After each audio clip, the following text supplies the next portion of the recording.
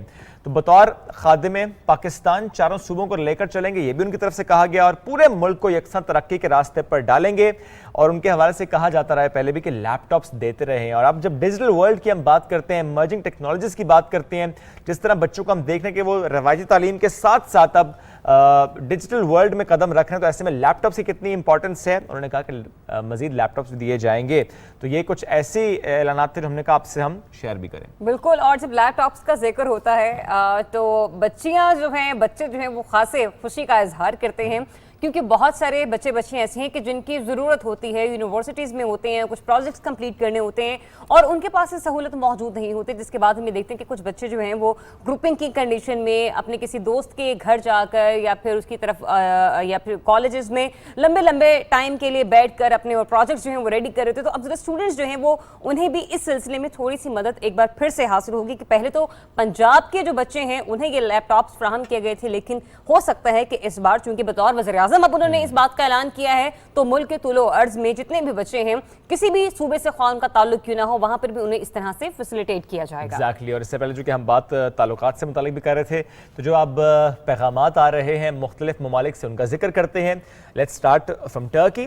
وزیر اعظم شہباز شریف کو ترک صدر رجب طیب اردوان نے ٹیلی فون کیا اور وزیر اعظم منتخب ہونے پر کہا کانگریچولیشنز۔ بالکل، اور ترکی پریزیڈنٹ کی طرف سے یہ بھی کہا گیا کہ اس یقین کا اظہار کیا گیا کہ شہباز شریف کی قیادت میں پاکستان اور ترکی کے برادرانہ تعلقات مزید مضبوط ہوں گے۔ وزیر اعظم شہباز شریف نے صدر رجب طیب اردوان کا شکریہ بھی ادا کیا اس موقع پر اور کہا کہ 2 طرفہ تعلقات کو وسعت دینے کے لیے عزم کا اعادہ کرتے ہیں، جبکہ پاکستان میں موجود چینی سفارت خانے نے تہنیتی پیغامات میں کہا کہ سیاسی تبدیلی کا پاک چین دوستی پر کوئی اثر نہیں ہوگا، بلکہ پاکستان کے ساتھ دوستانہ تعلقات میں ثابت قدم رہیں گے اور پاک چین دوستی کی صورتحال ہرگز تبدیل نہ ہوگی۔ بالکل ٹھیک ہے، اور ذرا چائنا کی بات بھی کر لیتے ہیں کہ چین کی طرف سے جو پیغام آیا کہ چین نے کہا ہے کہ پاکستان میں سیاسی صورتحال جو بھی ہو، چائنا پاکستان کے ساتھ دوستانہ تعلقات کی پالیسی کو برقرار رکھے گا، مزید مضبوط کرے گا۔ چینی وزارت خارجہ کے ترجمان نے پریس بریفنگ میں کہا ہے کہ وہ امید رکھتے ہیں کہ پاکستان میں تمام پارٹیز متحد رہیں گی اور مشترکہ طور پر اپنے مجموعی قومی استحکام اور ترقی کی حفاظت کریں گی۔ ان کی طرف سے کہا گیا کہ ہم سمجھتے ہیں کہ پاکستان کی سیاسی صورتحال میں تبدیلیاں جو ہیں وہ چائنا پاکستان ریلیشنز اس کی مجموعی صورتحال پر اثر انداز نہیں ہوں گی، بلکہ اثر ہوگا تو اچھا ہی ہوگا۔ بالکل، اور لیٹس سی کہ سی پیک کے حوالے سے بھی چائنا کا بہت بڑا رول رہا ہے، اور یہ جو منصوبہ ہے یہ سابق وزیر اعظم نواز شریف کے دور میں شروع ہوا تھا، اور شہباز شریف صاحب کا بطور وزیر اعظم اسی پارٹی سے منتخب ہونا اس معاہدے کی تکمیل میں ایک خاصا اچھا اقدام جو ہے وہ ثابت ہوگا۔ اس کے بعد امریکہ کی طرف سے بھی اگر ہم بات کریں تو امریکہ نے پاکستان میں پرامن انداز میں آئینی اور جمہوری اصولوں کی پاسداری کی تائید کرتے ہوئے کہا ہے کہ کسی ایک سیاسی جماعت کو دوسری سیاسی جماعت پر ترجیح نہیں دیتے۔ وائٹ ہاؤس کی ترجمان جو ہیں وہ جین ساکی، ان کی جانب سے پاکستان میں اقتدار کی تبدیلی سے متعلق سوال کا جواب دیتے ہوئے یہ پیغام آیا کہ ہم قانون کی پاسداری اور برابری کی بنیادوں پر انصاف کی فراہمی کی حمایت کرتے ہیں اور پاکستان کے ساتھ اپنی طویل المدتی تعاون کی قدر کرتے ہیں۔ لہٰذا انہوں نے یہ بھی کہا کہ خوشحال اور جمہوری پاکستان امریکی مفاد میں ہے اور یہ حقیقت نہیں بدلے گی چاہے اقتدار میں جو بھی رہے۔ مستقبل میں جو بائیڈن کے وزیر اعظم شہباز شریف سے رابطے کے حوالے سے سوال کے جواب میں جین ساکی نے کہا کہ اس بارے میں ابھی کچھ کہنا قبل از وقت ہوگا، کیونکہ ڈیفینیٹلی ایک نومنتخب وزیر اعظم ہے اور سلسلے میں جو ہے وہ امریکہ جیسی سپر پاور سے بھی پاکستان کے کوئی بھی وزیر اعظم ہو اپنے عہدے کا حلف اٹھانے کے بعد اس قسم کی جو رسمی ملاقاتیں ہیں جس میں ملک کو، قوم اور خطے کے حوالے سے کچھ اہم فیصلے لیے جاتے ہیں، ان رسمی ملاقاتوں کا سلسلہ شروع ہوتا تو لیٹس سی